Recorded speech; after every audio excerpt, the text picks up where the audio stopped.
Assalamu alaikum. Bismillah ar-Rahman ar-Rahim. I just want to thank all of you so much. Many of you in this room, when I decided to run, didn't ask if you thought I could win. You said, how do I make out the check? And so I thank you so much for believing in the possibility of someone like me, someone that grew up in Detroit, daughter of Palestinian immigrants, mashallah, the eldest of 14 children, that I could now become a United States member of Congress. Inshallah, as I continue to fight for my community back home, which is the third poorest congressional district in the country. 1 of 5 children have asthma.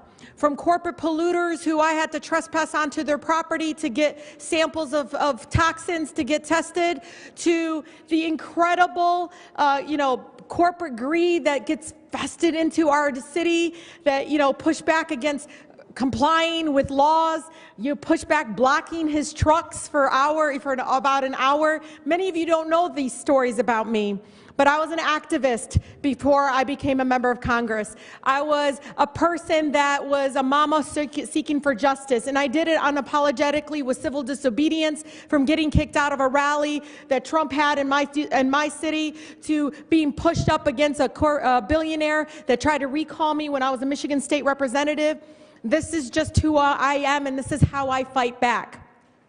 But I can tell you, when I met this young girl, Brianne, in California, who's 11 years old, and she had a blazer on. She had a regular shirt on. She had this blazer on her. And I said, Brianne, mashallah, look at you, the little blazer. She goes, I'm trying to look like you. And I said, girl, forget Congress, run for president. And she goes, uh-huh.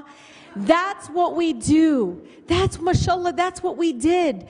Our young women are now believing that their place is on the House floor, that their place is in the White House, that their place is above and beyond serving others for good. And so be so grateful, alhamdulillah, mashallah, that we now feel in many ways that we belong here, and this is our country like anybody else's. A black pastor in my district said something that was very profound. He said, and he was looking at me in the church pew, and I looked up, and he said, we're not a country that's divided. We are a country that's disconnected. And why I bring this up is because I don't want us to be silent when the President of the United States calls Mexican rapist. Don't wait until he comes after us. Speak up now. Because let me tell you something, when we're silent like this, when we're not talking about the harm that even the shutdown is having on our neighbors across this country, when we're not speaking up about harm to other communities from those that are being ripped apart at the border, children, even if they're not Muslimin, this is the time to speak up. And mashallah, when I saw the imams, the Muslim advocates at the border getting arrested, I cried. Because for me, getting elected, not in a predominantly Muslim or Arab community, but a predominantly black and white community, this is a community that made history, and this is a community that keeps continuing being denied a seat at the table. And they looked beyond my faith. They looked beyond my ethnicity, and they elected me, and we made history. And so I want you to understand that we're all in the same element of fighting against racism, bigotry, and all of those things, because it matters so much when we do not speak up. So when we do it with thinking of Muhammad, peace be upon him. He was all about justice. He was all about pushing up against all of the things that you see were from slavery to what we see now. If he was here today, he would be stronger and stronger in pushing up against the kind of injustice that we see coming out of the White House. And so, thank you so much, Jazakallah khairan, for all of you that have been part of my historic campaign. This is a historic campaign that I can tell you from when I saw Congressman Carson a long time ago. He said, sis, he always called me sis. He's like, sis, when are you going to run for Congress? I'm like, shh, I don't think they're ready for me. And he's like, no, you got to run.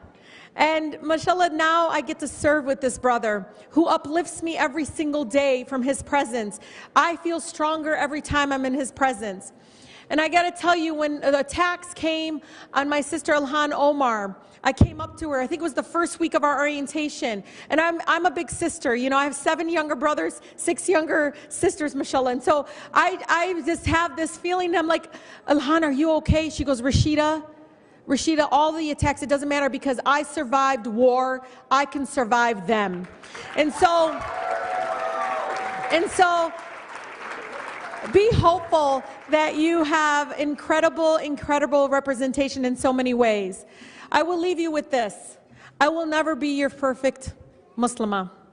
I'm serious. I'm never going to be. But mashallah, I believe so much in our faith.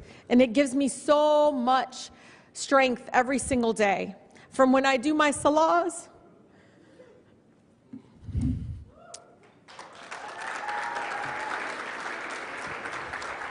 and I ask Allah to give me strength to get up every single day because children in my community are suffering. And I think to myself, I'm exposing my faith in such a profound way because I uplift them every single day. They belong here. When they can't get here, I'm here for them. But I can tell you from being with my sister Ilhan to my brother Andre Carson, I don't feel alone. So please, like Congressman Carson said, write us checks, but also uplift us. Uplift us all the time. I will never again be perfect, but I won't be your polished politician. People back home love me like this. They love it. They call me good trouble. They text me all the time and said, you didn't do anything wrong. I said, I know that. But I can tell you, you know, this is an incredible moment. And I think for us, all of us, to be able to understand just how incredible it is to be part of this time in our country, this very dark moment in our country. And this is your time to shine. This is our time to know that there's light during this time of darkness. So thank you so much. And I really, sincerely am so blessed to be part of this community. Thank you so much. Assalamu alaikum.